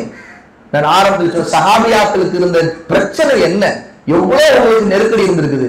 இன்னைக்கு நம்ம மார்க்க சட்டங்களை கற்றுக்கொள்வது எவ்வளவு லேசாயிடுச்சு. ஒரு விஷயத்தை யோசிச்சு பாருங்க, சஹாபியாக்கள் ரசூலுல்லாஹ் முன்னாடி எப்பவுமே போய் உட்கார முடியல, நிக்க முடியல. எப்ப பார்த்தாலும் ரசூலுல்லாஹை சுற்றி சுற்றி ஆண்கள் இருக்கிறாங்க, நெருங்க முடியல. அவங்களே குமரி சொன்னாங்க, யார் ரசூலுல்லாஹ் உங்களை நாங்க நெருங்க முடியல, எப்ப பார்த்தா உங்களுடைய ஆண்கள் இருக்கிறாங்க, எங்களுக்காக ஒரு நேரத்தை ஒதுக்குங்க. சஹாபியாக்கள் கேட்டாங்க. ரசூலுல்லாஹ் அதுக்கு வாரத்துல ஒரு நேரத்தை ஒதுக்கி அவங்களுக்காக ஒரு வீட்டுல தொடர்ந்து மார்க்கத்தை கற்றுக் கொடுத்தாங்க. எவ்வளவு கற்றுக் கொடுத்திருப்பாங்க, குறைந்த நேரத்துல எவ்வளவு ரசூலுல்லாஹ் சொல்லியிருப்பாங்க. பிலாலும் ரசூலுல்லாஹ் போவாங்க, பிலால் கைத்தடியை நிறுத்திக் கொள்வார், ரசூலுல்லாஹ் அந்த கைத்தடியில சாய்ந்து கொள்வாங்க, அங்க இருக்கக்கூடிய பெண்களுக்கு உபதேசம் செய்வாங்க, அதுக்கு பிறகு கிளம்பி போயிடுவாங்க. இவ்வளவு ரொம்ப குறைந்த நேரத்திற்குள் சஹாபியாக்கள் கற்றுக்கொண்ட ஈமான் எவ்வளவு மகத்தானதா இருந்தா அவங்க எவ்வளவு பெரிய வாழ்க்கையில அவங்க மாற்றத்தை பார்க்க முடியும். உண்மையிலே மொத்த சஹாபியாக்கள்ல நிறைய மார்க்கத்தை படிச்சு ஒரே ஆள், ஒரே பூமியில ஒருத்தர் தான் ரசூலுல்லாஹ். யார் அது? ஆயிஷா ரலியல்லாஹு அன்ஹா. சஹாபாக்கள் பலருக்கு தெரியாத விஷயங்கள் அவங்களுக்கு தெரிஞ்சு. ஏன்னா ஒரு மனைவிங்கிற போதே ரசூல் ஸல்லல்லாஹு அலைஹி வஸல்லம் கண்டினியூவா அந்த வாய்ப்பை பயன்படுத்திக்கிட்டவங்க அவங்க. ஒரு சிறந்த முன்மாதிரியா ஒரு பெண் ஆயிஷாவை கற்றுக்கொள்வது எதுவா இருக்கும்னா, முதல் விஷயம் கல்வியை தேடுவதில் வாய்ப்பை பயன்படுத்தி கொள்ள வேண்டும். இதான் நம்பர் 1. ஆயிஷா ரலியல்லாஹு அன்ஹா வந்து எவ்வளவோ விஷயங்கள் இருக்கும். ஃபர்ஸ்ட் விஷயம் எதை வைக்கலாம், ஏன்னா மற்றதெல்லாம் அடுத்துதான். எதை ஃபர்ஸ்ட் வைக்கலாம்னா, முதல்ல அவங்களுக்கு இருந்த ஆர்வம் எப்படி இருந்தது, சான்ஸை எப்படி பயன்படுத்திக்கிட்டாங்க. அவங்களுடைய புருஷர் இருக்காரு, கணவர், ரசூல், அல்லாஹ்வுடைய ரசூல், வஹி அவருக்கு தான் வருது. அவர் வழியாதான் குர்ஆனுடைய வார்த்தைகள் இந்த உலகத்துக்கு வெளியே தெரியும். அவர் வழியாதான் அல்லாஹ் இந்த குர்ஆனுக்கு என்ன விளக்கத்துக்கு அந்த விளக்கம் வெளியே தெரிய வரும். ஏன்னா ரசூலுல்லாஹ்வுடைய வாழ்க்கை, அவருடைய சொல்லும் வஹீதான், அவருடைய செயல்பாடும் வஹீதான். ஏன்னா அவங்க அந்த வஹீயின் அடிப்படையில் ஒரு வாழ்க்கை அமைத்து கொண்டாங்க. கான குல்குல் குர்ஆன், அவருடைய வாழ்க்கையே, அவருடைய ஹயாத், அவருடைய குணமே குர்ஆன் தான். மொத்த குர்ஆன். அதே ஆயிஷா ரலியல்லாஹு கேட்கப்பட்ட கேள்வி. சஹீஹ் முஸ்லிம் ஹதீஸ் நாமெல்லாம் எப்பவுமே ஆயிஷா ரலியல்லாஹு அன்ஹா பேச நமக்கு ரொம்ப சந்தோஷமா குதூகலமா இருக்கு. ஆயிஷாவுடைய வாழ்க்கை படிக்கப்படி குதூகலம் தான். எத்தனை படிச்சாலும், எந்த பகுதி படிச்சாலும் ஆயிஷாவுடைய வாழ்க்கை நமக்கு, அது அவங்களுடைய சோகமான வாழ்க்கையில கூட ஆயிஷா பத்தி படிச்சா நமக்கு சுப்ஹானல்லாஹ் ஆயிஷாவுடைய ஈமான் என்ன அப்படின்னு தான் நினைக்கும். அவதூறு சம்பவத்தை எடுத்து படிச்சு பாருங்க, நமக்கு அவருடைய சோகத்தை, அவங்க கண்ணீர் வடிக்கிறத படிப்போம். இன்னொரு பக்கம் இன்னொரு பார்வை வரும் நமக்கு. என்ன தெரியுமா, சுப்ஹானல்லாஹ் ஆயிஷாவுடைய மகத்துவம். அம்மா, நம்முடைய அம்மாவை பத்தி பேசணுமா, முதல்ல ஆயிஷா பத்தி பேசணும். அந்த அளவுக்கு நம்முடைய அம்மா ஞாபகம் வராது. நம்முடைய அம்மா நமக்கு எவ்வளவு நன்மை செய்திருப்பாங்க, நம்முடைய அம்மா ஞாபகம் வராது, ஆயிஷா தான் ஞாபகம் வருவாங்க. அப்படிப்பட்ட ஆயிஷா, அந்த ஆயிஷாவோட தான் ஒரு சஹாபா தாபியீன்கள் கேட்டாங்க, ரசூலுல்லாஹ் வாழ்க்கை எப்படி இருந்துச்சு. ஆயிஷா அடுத்த கேள்வி கேட்கிறாங்க, அதான் ஆயிஷாவுடைய, நீ குர்ஆனை படிக்கலையா அப்படிங்கிறாங்க. குர்ஆன் முன்னாடில இருந்து கடைசி வரைக்கும் நீ படிச்சியா இல்லையா அப்படிங்கிறாங்க. ஏன்னா அப்ப ஆயிஷா சொல்லும் போது குர்ஆன் ஒரே பிரதியா இருக்குது, ஒரு புக்கா இருக்குது, முன்னாடி மாதிரி இல்ல. குர்ஆன் நீ படிக்கலையா? இல்ல நான் படிச்சேன், அதுதான் வாழ்க்கை அப்படிங்கிறாங்க. சுப்ஹானல்லாஹ். அப்ப ஏன் இன்னைக்கு நம்முடைய வாழ்க்கையில இந்த குர்ஆன் எடுத்து நடைமுறைப்படுத்துவதற்கு சுன்னாவோடு இருக்கிற ஹதீஸ்கள்லாம் இருந்தும் நம்முடைய வாழ்க்கை ரொம்ப தூரமா அதை விட்டு இருக்கு. இது நினைச்சு பாருங்க, ஏன் நம்முடைய பிள்ளைகள் தூரமா இருக்கிறாங்க, ஏன் நாம அவங்களுக்கு முன்மாதிரியா இல்ல, ஏன் குர்ஆனை மனப்பாடம் செய்யறதுல நம்ம ரொம்ப பின்னடைவுல இருக்கிறோம். அப்படின்னா நாம பின்னடைவுல இருக்கிறோம், அவங்களும் பின்னடைவுல இருக்கிறாங்க. குர்ஆனோட நெருக்கத்தில் நாம் பின்னடைவுல இருக்கிறோம், ஆகவே அவங்க நம்மை மாதிரியே நெருக்கத்தில் பின்னடைவுல இருக்கிறாங்க. குர்ஆன் உருவாக்க விரும்பக்கூடிய அல்லாஹ்வுடைய வார்த்தை என்ன ஒரு அட்மாஸ்பியர், ஒரு சூழ்நிலையை நம்முடைய வாழ்க்கையில உருவாக்குதோ, அந்த உருவாக்கக்கூடிய அந்த அட்மாஸ்பியர் விட்டு நம்ம தூரமா இருக்கிறோம், ரொம்ப தூரமா இருக்கிறோம். ஆகவே நம்முடைய பிள்ளைங்க அந்த தூரமான ஏரியால இருக்கிறாங்க. ஆனா நமக்கு என்ன ஆசைன்னு கேட்டா அவங்களெல்லாம் குர்ஆனுக்கு பக்கத்துக்கு கொண்டு வரணும், சுன்னாவுக்கு பக்கத்துல கொண்டு வரணும். ஆனா நம்முடைய வாழ்க்கையில இல்ல, அதற்கான முயற்சி இல்ல, அல்லது ரொம்ப பலவீனம், அல்லது வெறும் பேச்சுல மட்டும்தான், செயல்ல இல்ல, அல்லது நம்முடைய வாழ்க்கையில நம்ம எதையோ முன்னாடி வச்சுக்கிட்டு நம்ம ஏமாத்திக்கிட்டே போவோம். எதையோ நமக்கு பெரிய கனவுகள், அது இது இது அது அது கனவுகள், அதுல நமக்கு இதெல்லாம் சின்னதா தெரியும், மற்றதெல்லாம் பெருசா தெரியும். ஆனா நம்ம நினைச்சு பார்க்கணும், ஷஃபாஅத்துக்காக ஒரு ஏங்க வேண்டிய ஒரு நிலைமை வரும்போது குர்ஆன் எனக்கு வராதா இந்த இடத்துல அப்படின்னு ஒரு இடம் வந்துச்சுன்னா அப்ப நம்முடைய நிலைமை எப்படி இருக்கும்? அது இப்பவே நினைச்சு பார்த்தா எப்படி இருக்கும்? குர்ஆன் எனக்காக ஷஃபாஅத் செய்யுது அப்படின்னு நிலைமை வந்தா, குர்ஆன் ஒவ்வொரு ஆயத்துமே குர்ஆன் தான், ஒரு ஆயத்து கூட ஷஃபாஅத்துக்கு வரலாம், ஆனா அந்த ஆயத்தோடு நமக்கு தொடர்பு இருக்கும். அல்லாஹ்வுடைய குர்ஆன் பேசும் அப்படிங்கிறது ஷஃபாஅத் செய்யும். அல்லாஹ்வுடைய வார்த்தைகள் அல்லாஹ் இறக்கி இருக்கிறான், அது நாளைக்கு மறுமையில அடியானுக்கு ஷஃபாஅத் செய்யலாம். அது வெறும் ஆண்களுக்கு மட்டுமா? இல்ல, பெண்களுக்கும் தான். அப்ப நம்முடைய வாழ்க்கை குர்ஆனோடு அந்த அளவுக்கு இணங்கி ஒட்டுறவாடி இருக்க வேண்டும்ங்கிறதான் நாம இந்த இடத்துல புரிந்து கொள்ள வேண்டியது இருக்குங்கிறத இந்த ஹதீஸுடைய ஒரு செய்தியிலிருந்து நம்ம தெரிஞ்சுக்கிறோம். ரசூல் ஸல்லல்லாஹு அலைஹி வஸல்லம் இதை நமக்கு உணர்த்தும் போது குர்ஆனுடைய சூறாக்களையும் நமக்கு நினைவூட்டலாம் சொன்னாங்க. பல சூறாக்களுக்கு தனித்தனி சிறப்பை சொல்லும் போது, குறிப்பா சூரத்துல் ஃபாத்திஹாவா இருக்கட்டும், அடுத்து சூரா அல் பக்ராவா இருக்கட்டும், அதே மாதிரி சூரா பக்ராவா அதுல கடைசி 2 ஆயத்துகளா இருக்கட்டும், சொன்ன ஹதீஸ்கள்ல நம்மெல்லாம் நமக்கு தெரியாதது இல்லை.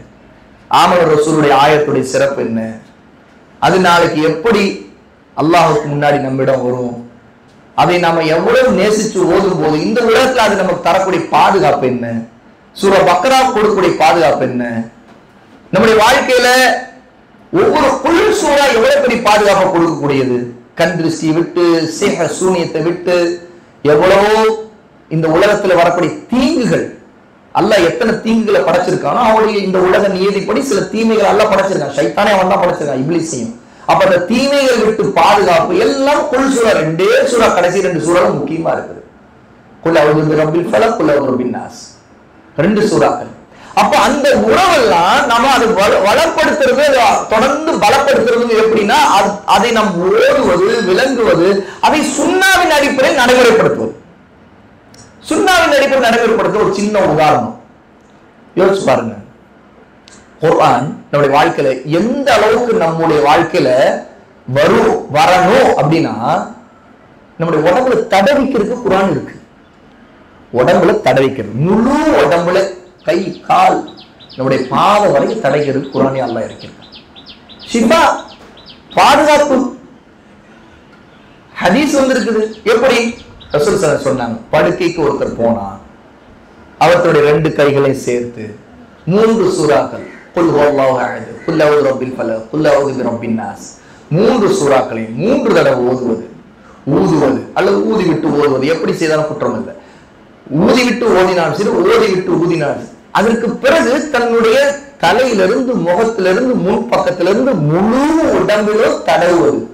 இதை யாரு சொல்றாங்க? எந்த சஹாபியா சொல்றாங்க? யாருக்கா தெரியுமா? இந்த செய்தியை சொல்றவங்க யாரு? ஆயிஷா ரலியல்லாஹு அன்ஹா. ஏன்னா பக்கத்துல தன்னோட புருஷன் உட்கார்ந்து செய்துட்டு இருக்கிறத ஆயிஷா பார்த்தாங்க. அதான் அங்கதான் விஷயம். இப்போ இத ஒரு புருஷன் செய்யல, ஒரு மனைவி செய்யறாங்க, புருஷன் பார்க்கிற. அப்ப என்னன்னா, அதை கொண்டு அந்த கணவருக்கு அதன் பக்கம் ஆர்வத்தை ஏற்படும். ஏன்னா ஆயிஷா பார்த்து ஆர்வப்பட்டாங்க. பிள்ளைய பார்க்கறாங்க, எங்க அம்மா செய்வாங்க, எங்க அம்மா சொன்னாங்க, சின்ன பிள்ளைங்க கத்துக்கிறாங்க, இது எனக்கு பெரிய பாதுகாப்பு அப்படின்னு சொன்னாங்க. அப்படியா? அப்படியாமா?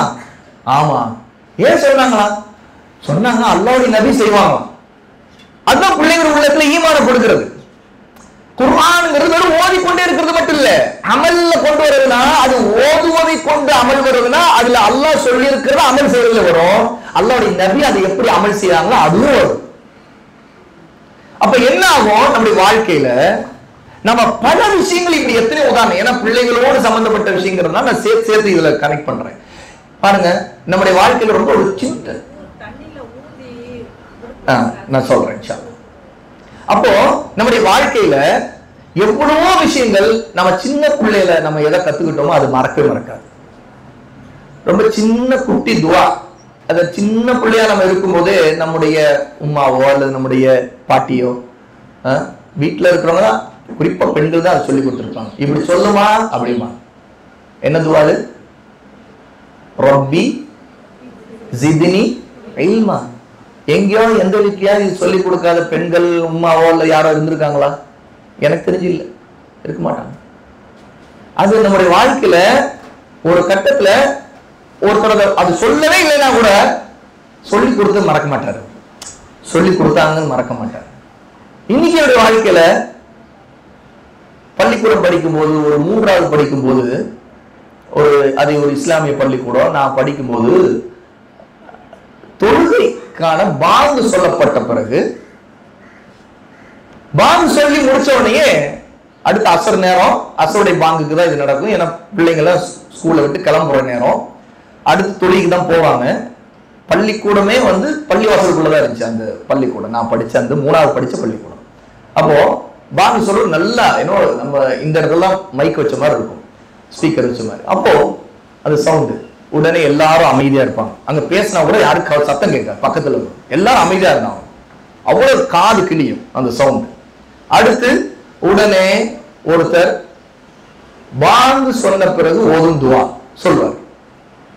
எல்லாரும் கோரஸா எல்லாரும் சொல்லுவாங்க, அல்லாஹும்ம ரப்ப ஹாதிஹி தஅவத்தி தாம்மா வஸ்ஸலாத்தில் காயிமா. இது சொல்லுவாங்க. அப்பதான் மனப்பாடம் ஆச்சு. அது மனப்பாடம் பண்ணணும், மனப்பாடம் பண்ணவே இல்லை. ஆனா மனப்பாடம் ஆனது வாழ்க்கையில மறக்கவே இல்லை. எது நம்முடைய வாழ்க்கையில அமல்ல இருந்துகிட்டே இருக்குதோ அது அப்படியே நிலைச்சிருது. பிறகு நம்ம மறந்தா கூட சில சமயங்கள்ல நம்ம வாழ்க்கையில பாத்தீங்கன்னா சில விஷயம் அனிச்சையா நடக்கும். நாம எங்கேயோ அப்சன்ஸ் ஆஃப் மைண்ட், அதாவது நம்ம அந்த டைம்ல அந்த ஸ்பாட்ல நம்மளுடைய மைண்ட் இருந்திருக்காது வேற, ஆனா நாக்கு அது சொல்லியிருக்கும். அப்படிதான் நிறைய பேர் தொழுகை தொழுவாங்க. எது சூறாக்களை ஓதுறது, அப்புறம் எந்த சூறா ஓதன கூட தெரியல. ஏன் அது வாட்டு அல்ஹம்துலில்லாஹி ரப்பில் ஆலமீன் அர் ரஹ்மான் ரஹீம், ஆனா அது அவர் எங்கெங்கயோ பறந்துட்டு இருப்பாரு. ஆனா அல்ஹம்துலில்லாஹி வலத்தாலின் ஆமீன் எல்லாம் சொல்லிருப்பாரு. ஏன்? பழகி போச்சு. ஆனா இதுவே ஈமான் அதுல முழுக்க முழுக்க ஊன்றி போய் அந்த விஷயத்தை கவனம் செலுத்தி அது ஈமானுக்குள்ள கல்புக்குள்ள தாக்கத்தை ஏற்படுத்த எப்படி இருக்கும்? ஒவ்வொன்றும் அதை உணர்ந்து அதே அந்த அல்ஹம்துலில்லாஹி ரப்பில் ஆலமீன் சொல்லும்போது, அல்ஹம்துலில்லாஹி ரப்பில் ஆலமீன் சொல்லும்போது என் ரப்பு எனக்கு பதில் சொல்றான்.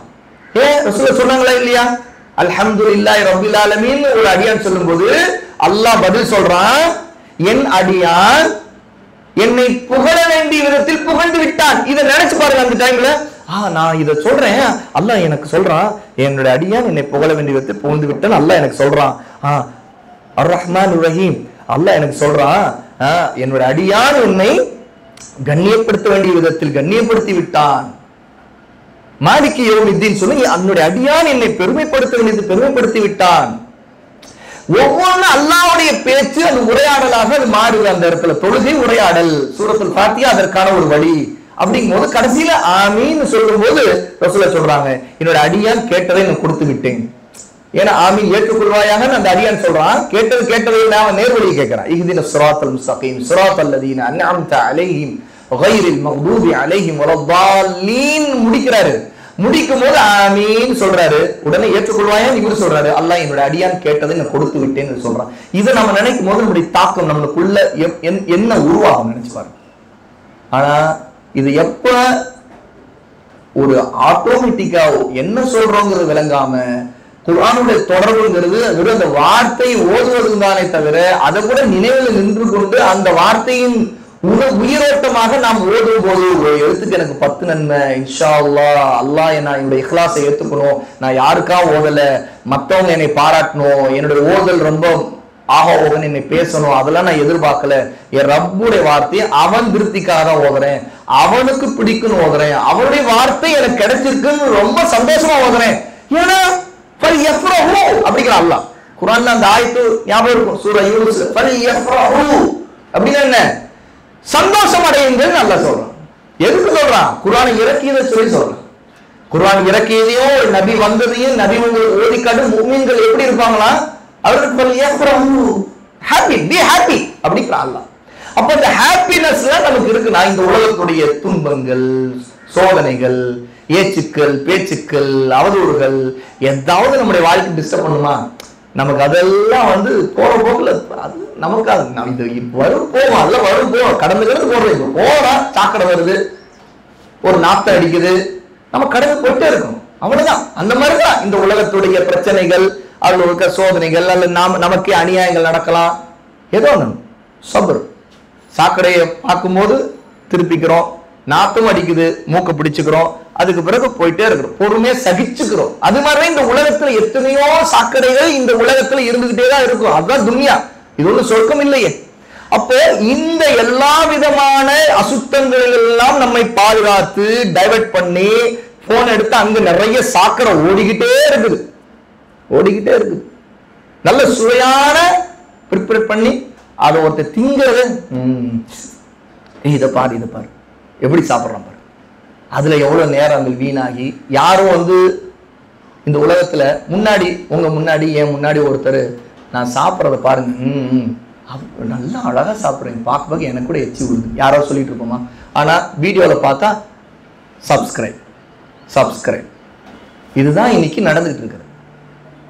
அப்போ நம்முடைய நேரங்கள் எவ்வளவு அல்லாஹ் அமானத்தா கொடுத்த நேரங்கள் எவ்வளவு நாசமாக்குறோம், அதுல பிள்ளைகளை எப்படி நாசமாக்குறோம், அவங்களுக்கு அந்த மைண்ட் செட் வர்றதுக்கு நாம எவ்வளவு காரணமா மாறுறோம், அதுக்கு என்னென்ன சால்ஜாப்பு சாக்கு போக்குலாம் சொல்லிக்கிட்டு இன்னைக்கு உலகத்துல இந்த போன் அது இது இல்லாமலாம். சரி, போன் இல்லாம வாழ சொல்லல, ஆனா போன்ல உள்ளது எல்லாத்தையும் வச்சுக்கிட்டு தான் வாழணும்னு சொல்லுதா? அப்படி ஒரு நிலைமை இருக்குதா? இல்லையே. அப்ப இதெல்லாம் நாங்க செய்வோம், இதெல்லாம் பண்ணுவோம், நேரம் இல்லை. குர்ஆன் ஓதுவா நேரம் இல்லை, மார்க்கத்தை படிக்கவா நேரம் இல்லை. we are very busy. என்னங்க பண்றீங்க? என்ன பிஸினா என்ன பண்ணீங்க? எவ்வளவு இருக்குதுங்க, அதெல்லாம் சொல்ல முடியுமா? அவ்வளவு இருக்குது. ஏன்னா அவ்வளவு சாக்கடைக்கு மத்தியில நாம உள்ள போய் அல்ல விழுந்து எழுந்து அப்புறம் சுத்தமா குளிச்சுக்கிட்டு நான் அல்லாஹ் அக்பர். இனி நம்முடைய வாழ்க்கை அப்படிதான் போயிட்டு இருக்குது. அப்ப குர்ஆன் உள்ள தொடர்புங்கிறது நம்முடைய பிள்ளைகளுக்கு ஹிஃப்லையும், நம்முடைய பிள்ளைகள் அவங்களுக்கு அந்த மைண்ட் செட்டையும் அந்த மாறுலையும் அந்த அட்மாஸ்பியர்களை உருவாக்குறதுலையும் அவங்களுக்கு பக்குவம் நசீகத்து செய்து அவங்களுடைய மனங்களை ஒத்தடம் கொடுத்து அவங்களுடைய பிரச்சனைகளை சரி செய்து அவங்களை ஊக்கம் கொடுத்து அவங்களை வழி நடத்துறதுலையும் அதுல நம்மை நாமே பூஸ்ட் பண்றதுலையும் நமக்கு கவனம் இல்லை. நம்ம ஒரு வேகத்துல போய்கிட்டே இருக்கிறோம். ஆனா அதுக்கு பிறகு காலங்கள் போயிட்டே இருக்கு. திரும்பி பார்த்தா போயிடுச்சு 5 வருஷம், திரும்பி பார்த்தா 10 வருஷம் போயிடுச்சு. என்ன அடைஞ்சது இல்லை. இப்பதான் பிறந்தா கொஞ்ச நாள் இப்படி பார்த்தா ஆயிட்டாங்க, இவரு பையன் ஆயிட்டான், பையன் என் பொண்ணு இவரு பெரிய பொண்ணு ஆயிடுச்சு. என்ன பண்ண, எப்படி வளர்த்தேன்னு எனக்கும் தெரியல. என்னமா அந்த பிள்ளை கற்றுக் கொடுத்த, எப்படி தர்பீத் பண்ண, எப்படி அந்த பிள்ளைகளுக்கு என்ன இல்ம கொடுத்துருக்கிற, என்ன குர்ஆன் கல்வி கொடுத்துருக்க, என்ன சுன்னாவுடைய கல்வி கொடுத்துருக்க, என்ன சலஃபுடைய கல்வி கொடுத்துருக்கிற. அந்த குர்ஆனை சுன்னாவை சரியான முறையில விளங்கி கொண்டு சலஃபுடைய வழிமுறையை தவிர்த்து வேறு வழி இல்லை. சலஃப்னா சஹாபா, நபித்தோழர்கள், அவங்க தான் சலஃப். அப்ப அவங்க இந்த தீனை எப்படி அமல் செய்தாங்க, அவங்களுடைய ரூஹானியத்தை, அவங்களுடைய இல்முல இருந்த அகீதாவுல இருந்த அந்த உயிரோட்டம் எப்படி இருந்துச்சு, அவங்களுடைய அஹ்லாக்ல இருந்த உயிரோட்டம் எப்படி இருந்துச்சு, அவங்க சுன்னாவுக்கு கொடுத்த முக்கியத்துவம் எவ்வளவு இருந்துச்சு, அவங்க தங்களுடைய வாழ்க்கையில அமல் செய்யறது எவ்வளவு ஆர்வம் காட்டினாங்க. ஒரு ரசூலுல்லாவுடைய ஒரு மனைவி நம்முடைய அம்மா ஆயிஷா ரசூலுல்லா பக்கத்துல தூங்குறதுக்கு முன்னாடி உடம்புல தடவறத பார்க்கும்போது எவ்வளவு தடவறாங்க மட்டும் கவனிச்சு பாக்குறாங்க. யோசிச்சு பாருங்க, இதை இப்படி திங்க் பண்ணி பாருங்க. இன்னைக்கு நம்ம வீட்டுல மாதிரி சூப்பரான லைட்டு, நல்லா அருமையான லைட்டு, அருமையான பெட்டு, அருமையான ஏசி, அருமையான வீடு, இதெல்லாம் ஆயிஷா இருந்தாங்களா? அவங்க வீடு ஒரே நேரத்தில் 2 பேரும் ஒன்னா தொழ முடியாது, அவ்வளவு இருக்கு. ஒருத்தர் படுத்திருந்தா ஒருத்தர் கிப்லாவை முன்னோக்கி நிற்கும் போது சஜிதா நேரடியா தரையில செய்ய முடியாது, படுத்திருக்கிறோடைய கால் நீட்டப்பட்டிருக்கும். அப்ப அந்த நேரத்துல சஜிதா செய்யணும்னா கால் நீட்டியவர் காலை மடக்கணும், அப்புறம் சஜிதா செய்யணும். இதுதான் அவங்க வீட்டுடைய சைஸ், ரூமுடைய சைஸ். மஸ்ஜித் நபவிக்கு பக்கத்துல ஒட்டி மஸ்ஜித் சுபத்தோடு ஒரு திரைய விளக்குனா ஆயிஷாவுடைய அவங்க படுக்கிற வீடு, அவங்களுடைய அறை, அவ்வளவுதான். இப்ப யோசிச்சு பாருங்க, இன்னைக்கு நமக்குடைய நிலைமை என்ன? ஆயிஷா எவ்வளவு இல்ம தேடக்கூடியவரா இருந்தாங்களா, எப்படி நோட் பண்ணிருப்பாங்க. இருட்டு சரியா, எரிஞ்சிட்டு இருந்தா ஒரு அகல் விளக்கு மாதிரி சின்னதா ஒரு லைட்டு, ஒரு நெருப்புல உள்ள ஒரு லைட் எரிஞ்சிட்டு இருந்திருக்கும். சுவிட்ச் போட்டு கணவர் என்ன செய்யறாரு, எங்க எவ்வளவு தூரம் தடவுறாரு, எவ்வளவு நேரம் தடவுறாரு, இதெல்லாம் பார்த்துக்கிட்டு இருக்க நிலைமையா இருந்துச்சு ஆயிஷாவுக்கு. இல்ல, திங்க் பண்ணி பாருங்க, திங்க். அப்போ கணவர் அந்த இருட்டு நேரத்துல மெல்லிய வெளிச்சத்துல ஓத வேண்டியதை ஓதிட்டு ஊதிட்டு பிறகு தடவுறாரு, தலையிலிருந்து தடவுறாருன்னு ஆரம்பிக்கிறாங்க. முன்பக்கம் முழுக்க இதை சொல்லும்போது ஆயிஷா எப்படி சொல்ற, கை எவ்வளவு தூரம் போகுமோ அவ்வளவு தூரம் ரசூலுல்லாஹ் தடவுவார்கள். குல் சூராவை 3 தடவை 3 சூராவை 3 தடவை ஓதிட்டு ரசூல் எப்படி தடவாங்களா, முழுக்க உடம்பு முழுக்க தடவுவார்கள். கை எவ்வளவு தூரம் போகுமோ அவ்வளவு தூரம் தடவுவாங்க. அப்ப பின்னாடி தடவும் போது கை எவ்வளவு தூரம் போகுமோ அவ்வளவு தூரம் தடவுவாங்க, அவ்வளவு தூரம் தடவுவாங்க அப்படிங்கிறாங்க.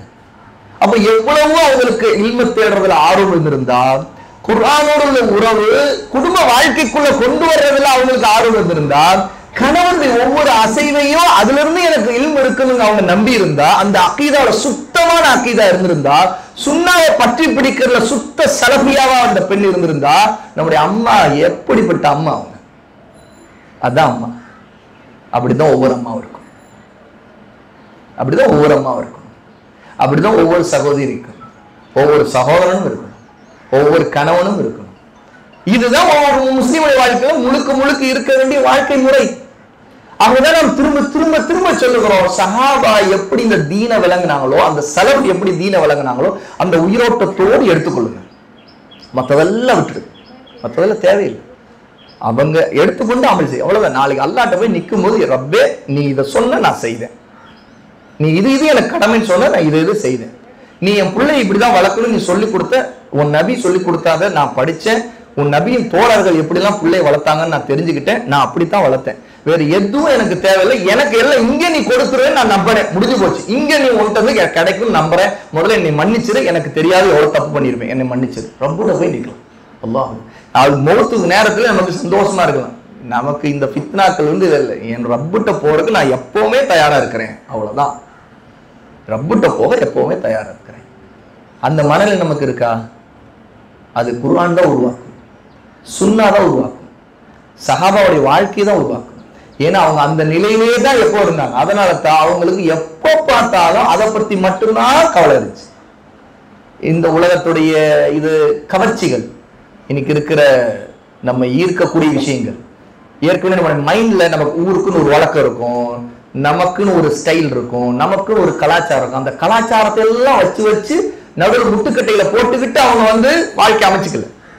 அவங்களுடைய வாழ்க்கை எனக்கு எதுவும் தேவையில்லை, ஊர் என்னை காப்பாற்ற போறது இல்லை, வாப்பா உமா வந்து காப்பாற்ற போறது இல்லை, ரப்பு தான் அல்லாஹ், என் ரப்பு என்னை படைச்சான், இந்த ஊர்ல படைச்சான், எந்த ஊர்ல எனக்கு மௌத்து தருவான்னு எனக்கும் தெரியாது, அது பூமியில தருவானா வானத்துல தருவானா தெரியாது, பறக்கும் போது தருவானா நடக்கும் போது தருவானா படுக்கும் போது தருவானா தெரியாது, எப்ப வேணாலும் கூப்பிட்டுருவான்.